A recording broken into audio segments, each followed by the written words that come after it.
किशोर जी अपने घर के बरामदे में बैठे अखबार पढ़ रहे थे। तभी उनकी पत्नी संतोष ने चाय देते हुए पूछा, आज अखबार ही पढ़ते रहोगे या फिर कोई काम भी करोगे? किशोर, हाँ हाँ, आज की छुट्टी है, बताओ क्या काम है? संतोष, वो मैं सोच रही थी ना देवर जी के घर जाने को। किशोर, क्या राकेश के घर? नहीं, मैं वहाँ नहीं जाऊँगा। तुम जानती हो वो अपना हिस्सा मांगने के लिए उसने कितनी मेरी बेइज्जती की। बाबूजी के मरते ही उसे हिस्सा लेने की इतनी जल्दी थी कि 13वीं तक भी नहीं रुक सका, पहले ही लड़ाई झगड़ा शुरू कर दिया। संतोष, वो सब तो ठीक है, लेकिन इस बात को 5 साल बीत गए हैं। किशोर, तो इस 5 सालों में वो एक बार भी हमसे मिलने नहीं आया। हाँ, कभी फ़ोन पर बात करने जैसे आज अचानक वहाँ जाने की जिद क्यों कर रही हो? संतोष, नहीं, कुछ नहीं, बस ऐसे ही। किशोर, मैं जानता हूँ तुम्हें, तुम कोई काम ऐसे नहीं करती। सच सच बताओ क्या बात है? संतोष, कल मुझे बाजार में उसके घर में काम करने वाली रूपा मिली थी। वो बता रही थी कि अपनी काजल को कोई भी बड़ी बीमारी हो गई है। महीने में 2 बार उसे दिल्ली इलाज कराने जाते हैं और 1 सप्ताह रुक कर आते हैं। किशोर, क्या काजल, क्या हुआ उसे? संतोष, रूपा को कुछ ज़्यादा नहीं पता, वो तो कह रही थी कि सारा पैसा बेटी की बीमारी में लग गया है। अब तो मकान बेचने की तैयारी हो रही है। मुझे भी कह दिया है कि कहीं और काम ढूंढ लो। ये सुनकर कि किशोर असहज हो गया। किशोर इतना नालायक है कि वो कुछ बता भी नहीं सकता। चलो, अच्छे में नहीं सही, बुरे समय में तो खबर दे सकता है, पर उसकी तो नाक कट जाएगी मदद मांगने में। संतोष, सुनो जी, मैं तो कहती हूँ छोड़ दो पुरानी बातें, चलो एक बार मिल आते हैं। किशोर, ठीक है, तुम तैयार हो जाओ, मैं गाड़ी निकालता हूँ। दोनों राकेश के घर पहुँच जाते हैं। संतोष आगे बढ़कर घंटी बजाती है। किशोर कुछ पीछे खड़े थे। मधु गेट खोलती है। संतोष और किशोर को सामने देखकर सकपका जाती है, उसकी आंखें झपक जाती हैं।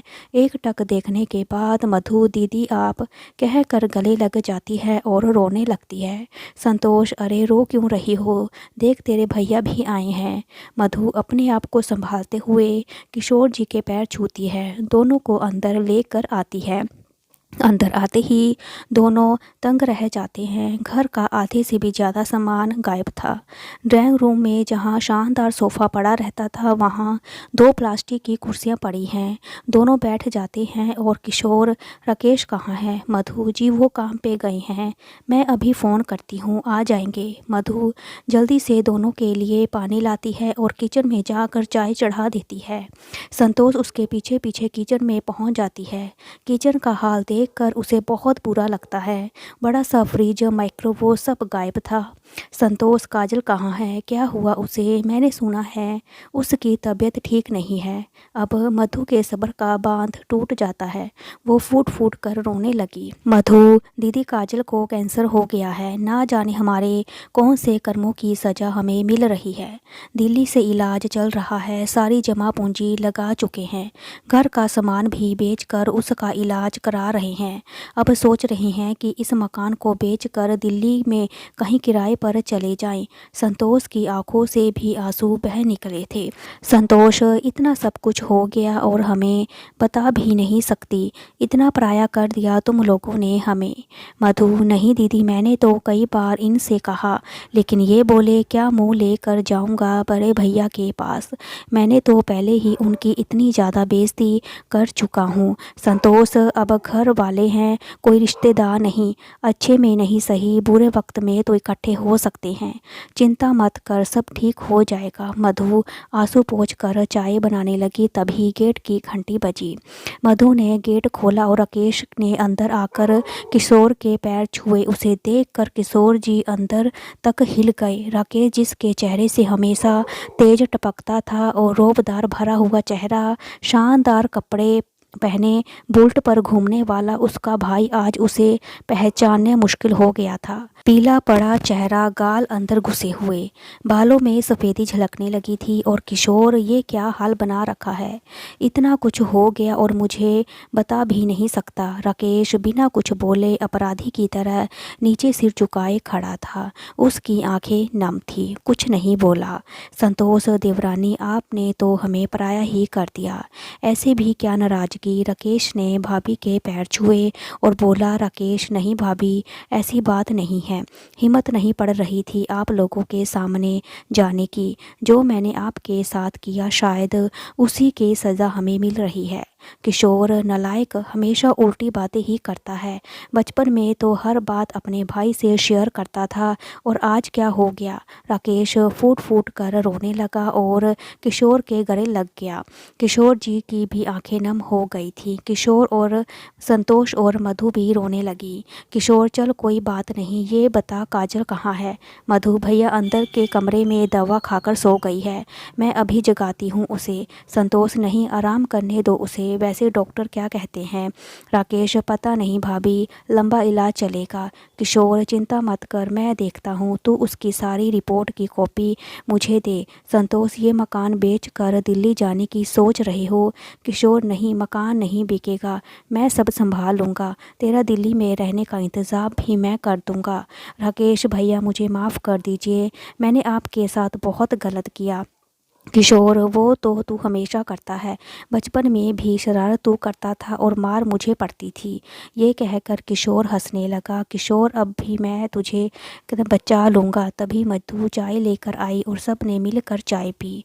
मधु, भाभी, काजल उठ गई है। चारों काजल के कमरे में पहुँच जाते हैं और सामने पलंग पर कमज़ोर सी लड़की, आंखों में गड्ढे, मुरझाए चेहरा, एक टक सबको देख रही थी। संतोष, अपनी बड़ी मम्मी को भूल गई बेटा?